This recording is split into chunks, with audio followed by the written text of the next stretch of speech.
Good morning everyone. आज हम chapter number 6 start करेंगे। लास्ट चैप्टर में हमने डिस्कस किया था मेंडल के लॉज के बारे में, मेंडल की डिस्कवरीज के बारे में, कैसे उसने रिलेटिवली चीजें बताई थी कि कैसे कोई भी चीज है जो जीन्स है या फैक्टर जो उसने नाम दिया था वो आगे ट्रांसफर होते हैं। तो बहुत हंड्रेड्स ईयर तक ये डिबेट चलती रही कि कौन हमारा जेनेटिक मटेरियल क्या होगा। और करीब 100 सालों के बाद जाकर ये पता चला कि डीएनए जो है हमारा जेनेटिक मटेरियल है। बट डीएनए एंड आरएनए के बीच में काफी कंपटीशन रहा कि किस तरह से कि डीएनए हमारा जेनेटिक मटेरियल है, आरएनए हमारा जेनेटिक मटेरियल नहीं होता है। जहां तक कि आरएनए जो है कुछ वायरसेस के अंदर जेनेटिक मटेरियल की तरह एक्ट करता है। डीएनए और आरएनए दोनों ही हमारे न्यूक्लिक एसिड्स हैं, बट आरएनए जो है उसको जेनेटिक मटेरियल जो है कंसीडर नहीं किया गया। इसके बहुत सारे रीजंस थे जो हम आगे डिस्कस करेंगे। इसके अलावा जो डीएनए है हमारा जेनेटिक मटेरियल है, और आरएनए जो है वो अदर फंक्शंस भी परफॉर्म करता है, जैसे कि वो एक अडेप्टर मॉलिक्यूल की तरह एक्ट करता है, या फिर वो इंफॉर्मेशन को आगे पास लेकर जाता है, राइबोसोम्स के साथ कनेक्टेड होता है, वहां तक इंफॉर्मेशन या मैसेंजर की तरह ये एक्ट करता है। आरएनए की डिफरेंट सब टाइप्स हैं, जैसे कि आरआरएनए, टीआरएनए, एमआरएनए। तो इसके डिफरेंट फंक्शंस हो गए, ये different different types different different functions perform करते हैं। तो इस चैप्टर में हम यही सब डिस्कस करेंगे। इस चैप्टर में मॉलिक्यूलर बेसिस ऑफ इनहेरिटेंस में हम यही डिस्कस करेंगे कि डीएनए कैसे हमारा जेनेटिक मटेरियल बना और ये आगे कैसे किस तरह से इंफॉर्मेशन जो है पास करता है। इसके अलावा हमने जो इस चैप्टर में पढ़ना है, न्यूक्लियोटाइड के स्ट्रक्चर के बारे में पढ़ेंगे, कैसे वो एक पॉलीमर बनाते हैं। डीएनए की रेप्लिकेशन के बारे में पढ़ेंगे, किस तरह से डीएनए से हमारा आरएनए बनकर आता है, देन आरएनए से हमारे प्रोटीन्स बनकर आते हैं जिसको हम ट्रांसलेशन बोलते हैं, और किस तरह से हमारी जेनेटिक इन्फॉर्मेशन जो है वो सारे उस सीक्वेंस को हम रीड करके जेनेटिक इन्फॉर्मेशन को डेसिफर करते हैं, कैसे हमें पता चलता है कि कौन सा अमाइनो एसिड किसके लिए कोड कर रहा है और कैसे वो प्रोटीन्स बनाने में हेल्प करता है। तो ये सारी चीजें आज के लेक्चर में इस चैप्टर में हम डिस्कस करेंगे। तो आज जो सबसे पहले हमने डिस्कस करना है अपनी, हम सबसे पहले डिस्कस करेंगे जो हमारे लिविंग सिस्टम का ये डीएनए जो मॉलिक्यूल है इसके स्ट्रक्चर के बारे में डिस्कस करेंगे, कैसे ये बना, और डीएनए के बारे में, डीएनए और आरएनए के साथ कैसे किसको जेनेटिक मटेरियल बेटर बताया गया और क्यों किसको कंसीडर किया गया जेनेटिक मटेरियल, ये सब कुछ हम डिस्कस करेंगे। तो सबसे पहला टॉपिक जो आज का हमने करना है that is the DNA.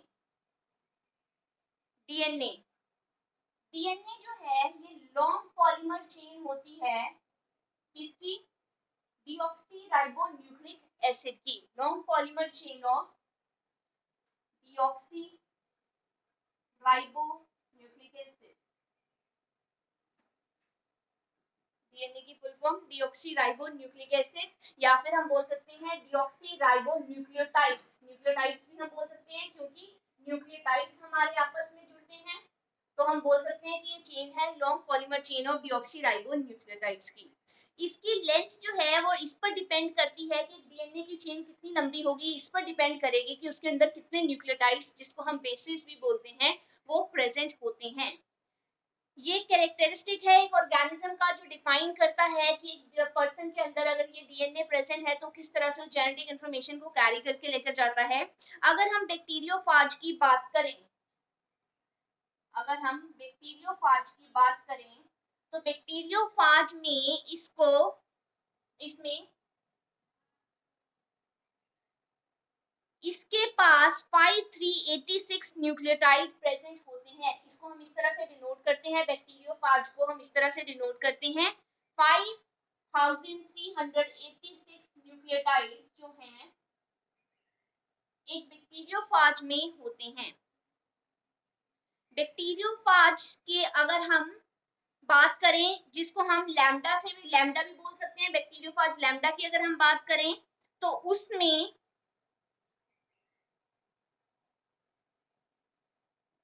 Bacteriophage lambda की अगर हम बात करें 48,502 बेस पेयर्स प्रेजेंट होते हैं। ई कोलाई के अंदर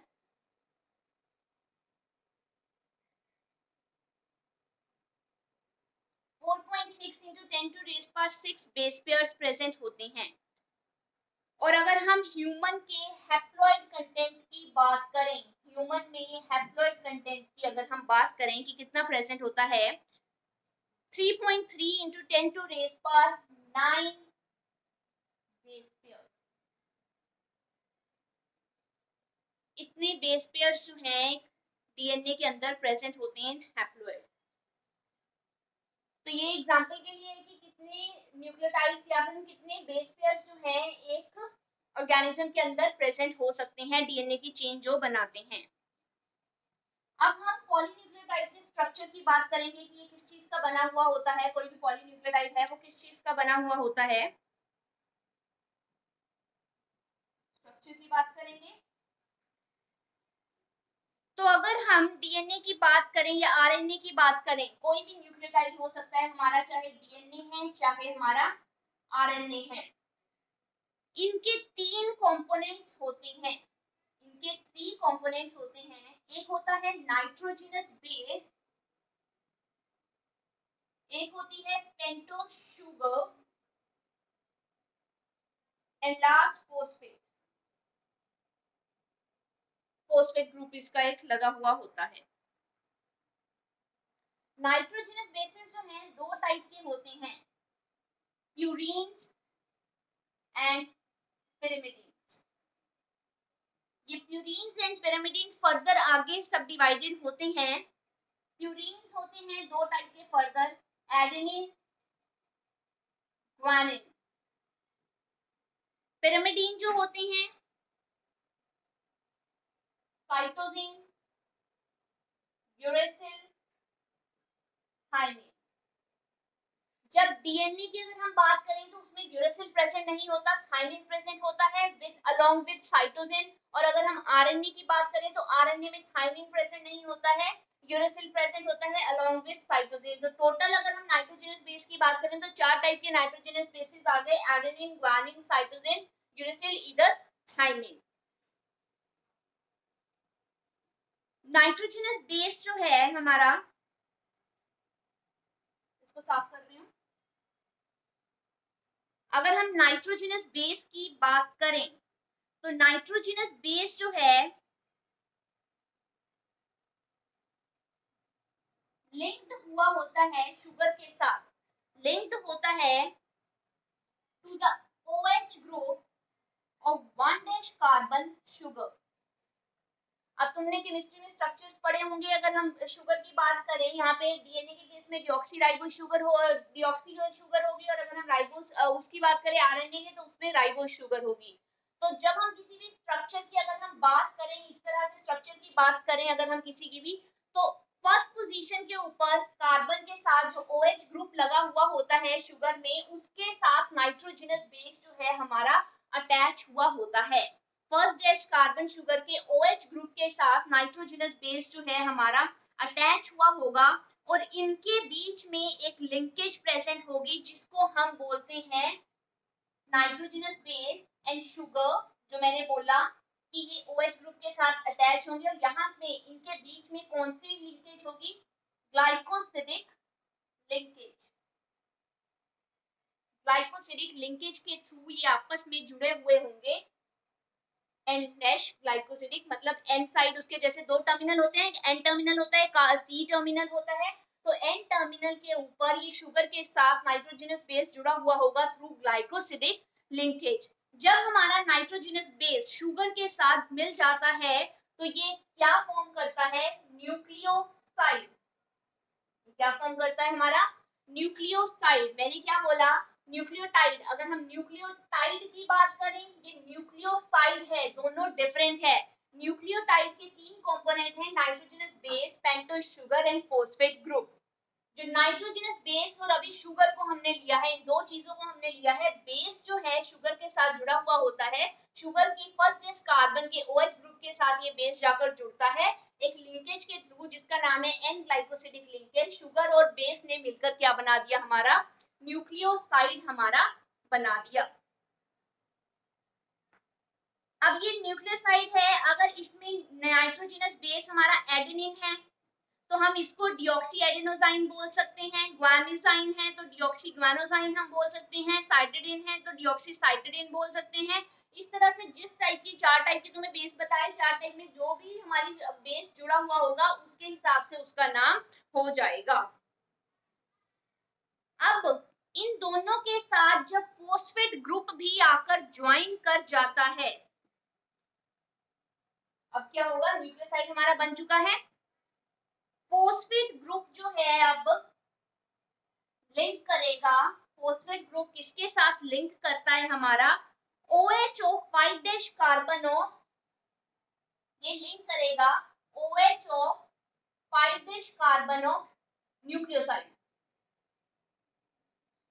जो हमने अभी शुगर और बेस को मिलाकर, इन दोनों को मिलाकर हमने न्यूक्लियोसाइड बनाया, इस न्यूक्लियोसाइड के फिफ्थ कार्बन की पोजीशन के OH ग्रुप के साथ जब ये फॉस्फेट ग्रुप जुड़ जाएगा, और किस लिंकेज के थ्रू जुड़ेगा, यहाँ पे इन दोनों के बीच में भी फॉस्फेट ग्रुप और फॉस्फेट ग्रुप और हमारे न्यूक्लियोसाइड, इनके बीच में भी एक लिंकेज होती है, उस लिंकेज को हम क्या बोल देते हैं, फॉस्फोईस्टर लिंकेज। उस लिंकेज को हम क्या बोलते हैं, फॉस्फोईस्टर लिंकेज।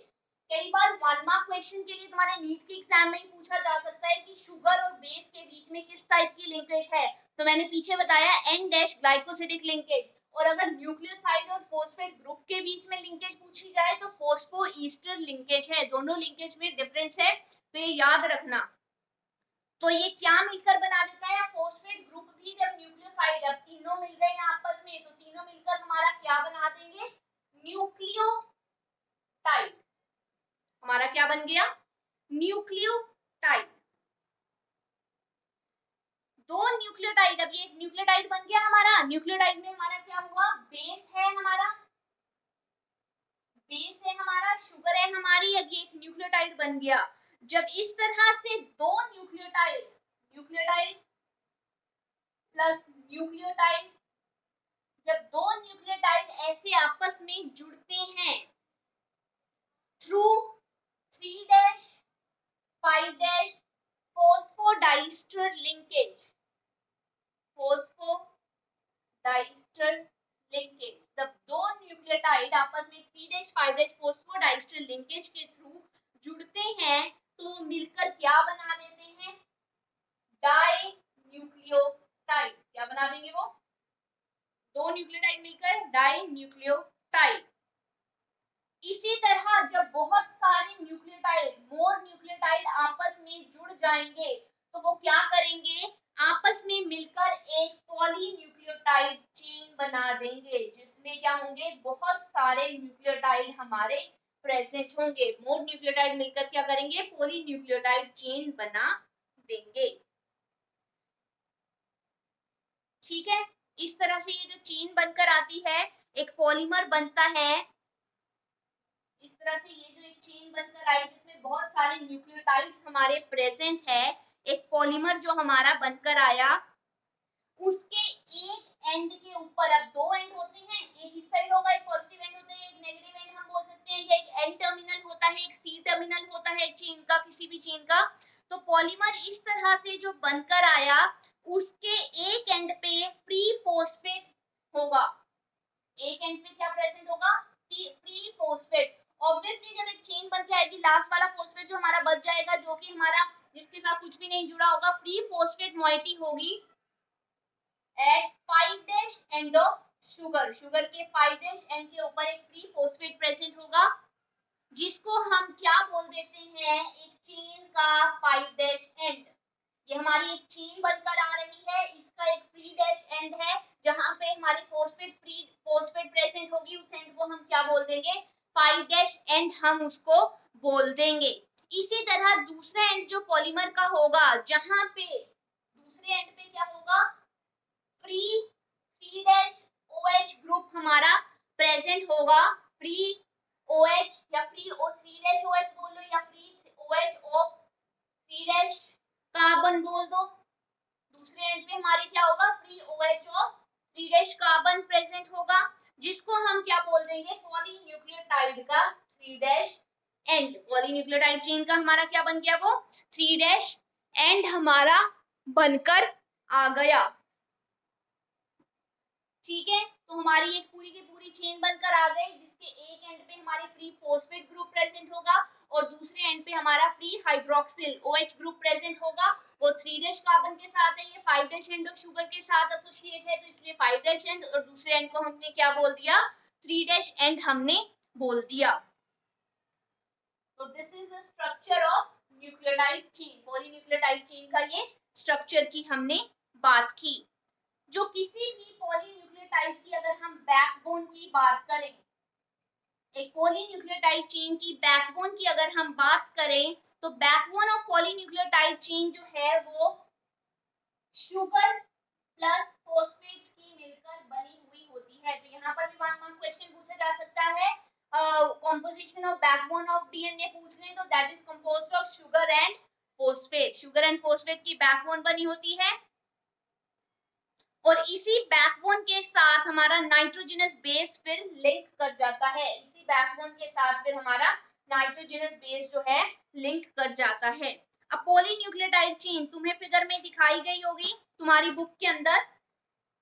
ये देखो एक पॉलीन्यूक्लियोटाइड चेन का स्ट्रक्चर है, ये इसका 5' फॉस्फेट है और यहाँ पर इसका देखो हाइड्रोक्सिल एंड फ्री है, 3' एंड पे हाइड्रोक्सिल एंड है और हमारे 5' एंड पे फॉस्फेट ग्रुप है। ये बैकबोन देखो बनी हुई है P फॉर फॉस्फेट ग्रुप। ये हमारा एक हमारी अगर हम बात करें ये हमारे शुगर का स्ट्रक्चर है, ये शुगर और हमारे फॉस्फेट ने मिलकर बैकबोन बनाई है। ये देखो ATCG, ये नाइट्रोजनस बेसिस जो हैं ये साथ में इसके लगे हुए होते हैं। तो ये पॉलीन्यूक्लियोटाइड चेन का स्ट्रक्चर है। तो तुमसे क्वेश्चन पूछा जा सकता है कि ड्रॉ द स्ट्रक्चर, स्ट्रक्चर भी डायरेक्टली बनाने को आ सकता है कि स्ट्रक्चर बनाओ पॉलीन्यूक्लियोटाइड चेन का, या फिर तुम्हें बोल सकते हैं कि उसकी कॉम्पोजिशन के बारे में बताओ। जब भी तुम्हें पूछा जाएगा विद डायग्राम तुम इसको बनाकर बताओगे ताकि तुम्हारे क्वेश्चन की अच्छी रिप्रेजेंटेशन हो सके और तुम इजीली उसको डिस्क्राइब कर सको। अगर हम आरएनए की बात करें, अगर हम आरएनए की बात करें, जैसे हमने डीएनए की बात की, आरएनए का भी इसी तरह से स्ट्रक्चर होता है, लेकिन आरएनए में हर न्यूक्लियोटाइड के साथ, एवरी न्यूक्लियोटाइड के साथ क्या होता है हमारा एक एडिशनल OH ग्रुप। इसका एक जैसे हमने बोला 3' पोजीशन पे OH ग्रुप है, या फिर इसका एक एडिशनल OH ग्रुप प्रेजेंट होता है 2' पोजीशन पे। 2' कार्बन वाली पोजीशन पे इसका क्या होता है 2' carbon position of ribose. Sugar की 2' पोजीशन पर भी एक OH ग्रुप होता है। डीएनए में ये 2' पोजीशन पे राइबोज की हमारे शुगर की हमारे OH ग्रुप प्रेजेंट नहीं होता, बट आरएनए में 3' में तो प्रेजेंट होगा ही होगा OH ग्रुप, साथ के साथ 2' में भी OH ग्रुप प्रेजेंट होता है। पहली चीज ये जो उसको डीएनए से अलग करती है। दूसरी चीज यूरेसिल प्रेजेंट होता है इंस्टेड ऑफ थायमिन। थायमिन की जगह हमारा क्या प्रेजेंट होता है यूरेसिल प्रेजेंट होता है। अब ये दोनों फीचर जो है आरएनए में होते हैं, बट ये डीएनए के अंदर फीचर्स हमारे प्रेजेंट नहीं होते हैं। ये दोनों फीचर्स हमने क्या बोला डीएनए के अंदर प्रेजेंट होते हैं, बट आरएनए के अंदर ये दोनों फीचर्स हमारे सॉरी आरएनए में ये दोनों फीचर्स प्रेजेंट है, डीएनए में ये फीचर्स प्रेजेंट नहीं होते।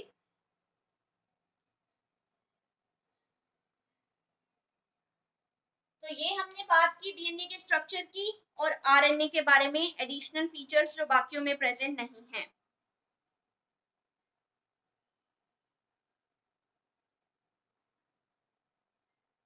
तो आज के लिए हम इतना ही करेंगे। इससे आगे हम डिस्कस करेंगे कि क्यों डीएनए को ही जेनेटिक मटेरियल कंसीडर किया, या डीएनए के एडिशनल जेनेटिक फीचर्स क्या होते हैं और किस तरह से डीएनए की आइडेंटिफिकेशन हुई थी, कैसे ये फर्स्ट आइडेंटिफाई हुआ था। ये हम नेक्स्ट लेक्चर में डिस्कस करेंगे। आज के लिए हम इतना ही करेंगे। Thank you.